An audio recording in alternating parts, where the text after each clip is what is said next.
I'm the keeper of nothing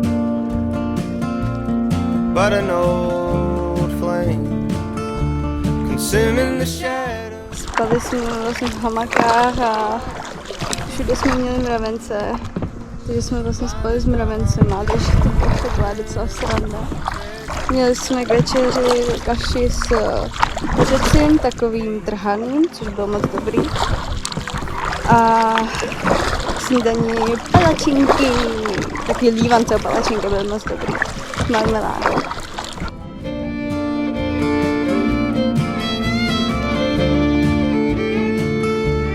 My heart was reaching, so tangled and twined, like vines in the willows, a serpentine killer. Týden bez signálu, bez dat, bez spojení, bez toho, abychom dali domů vědět, že jsme v pořádku.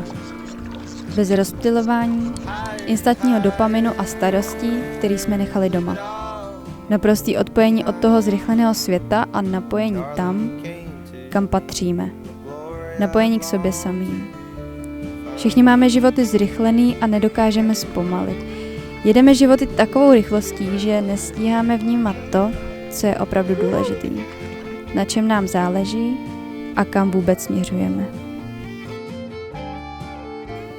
Byla to volnost a výzva. Člověk si najednou připadá tak malinký, když pluje na nafukovacím packraftu někde na okraji Amazonu a ani si nedokáže plně uvědomit, kolik přírody a života kolem nás je.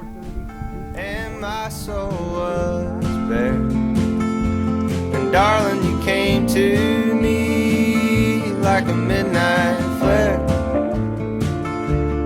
out of the ocean.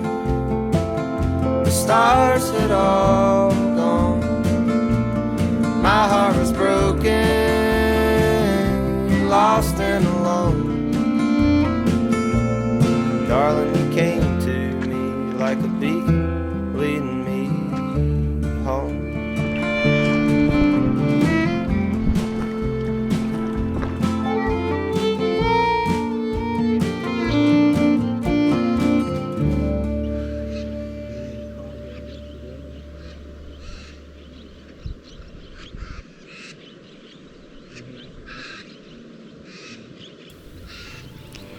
Hi guys, vítám vás u třetího videa z Peru.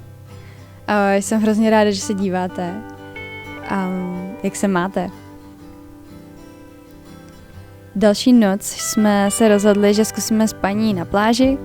A proč jsme to neudělali dřív? Bylo to naprosto nádherný a skvělý.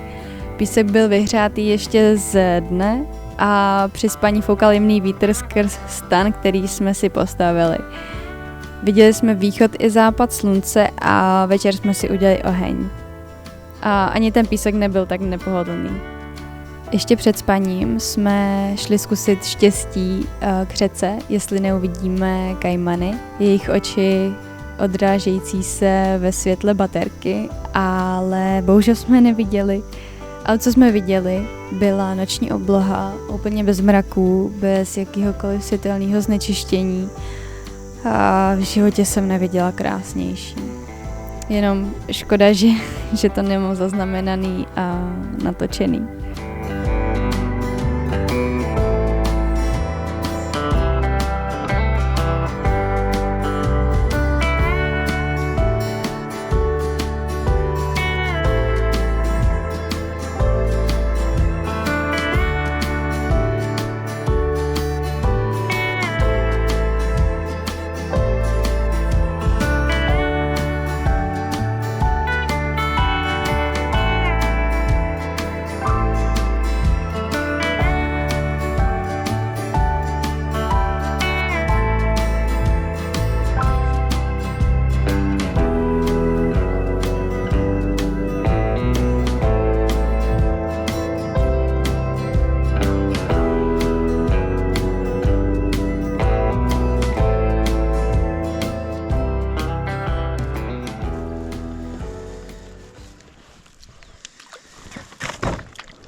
Nevíš, kolikátýho je?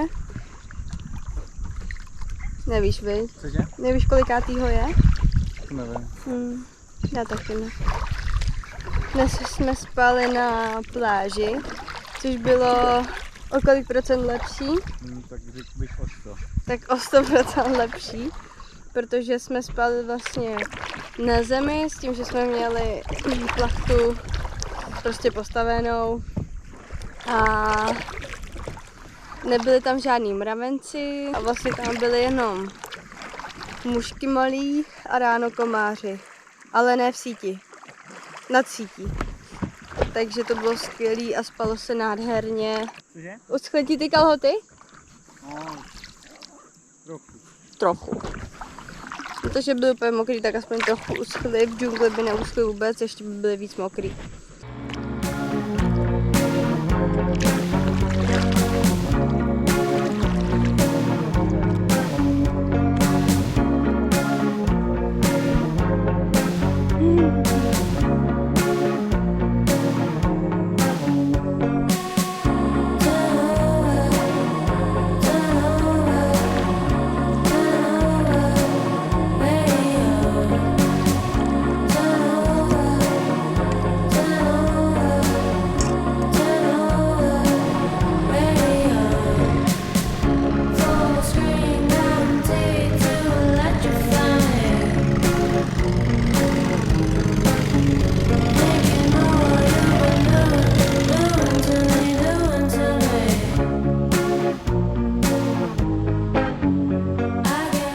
V dalším klipu vám představuji neškodného, ale naprosto otravného hmyzáka, který když si vás našel, tak už těžko odletěl a bzučel a letal kolem vás celou dobu.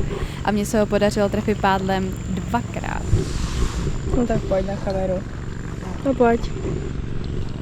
No ukaž se.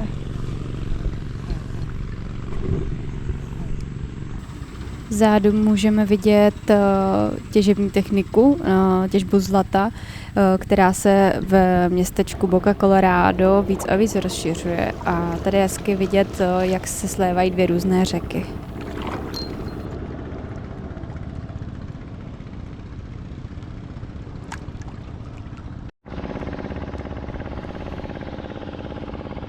Jsme tu.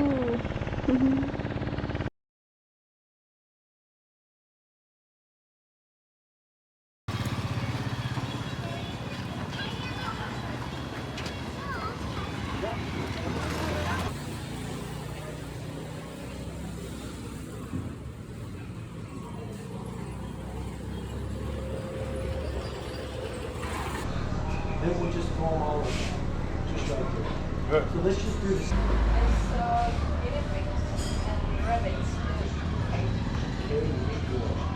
That's what they say when it's like those delicious. Rabbits.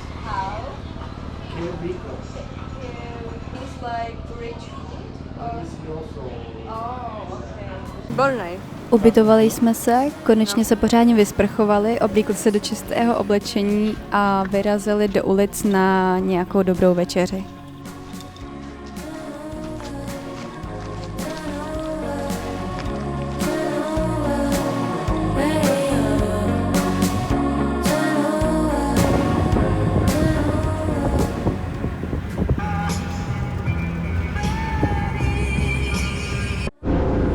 Další den nás čekala cesta zpět do Cuzca. Nejprve jsme jeli taxíkem, pak loďkou přes řeku a potom dalším taxíkem do města Mazuco, kde jsme čekali nějaký 2 hodiny, než jsme sehnali volného taxíka, protože byla zrovna neděle. A po cestě jsme se stavili na jídlo někde v horách, kde jsme poprvé ochutnali maso z lamy.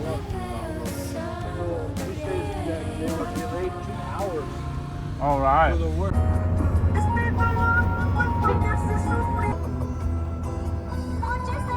It's something like 26, 25,000 feet. And meters, I don't know.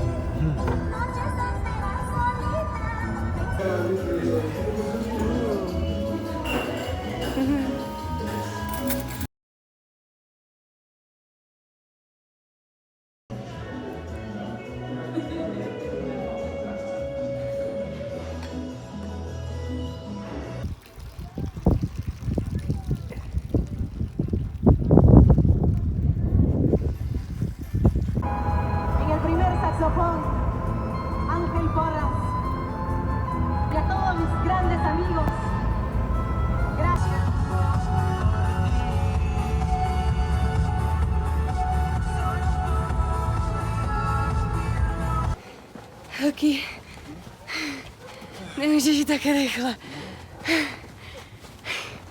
Zima. Je taky zima. Jsme opět v Kusku.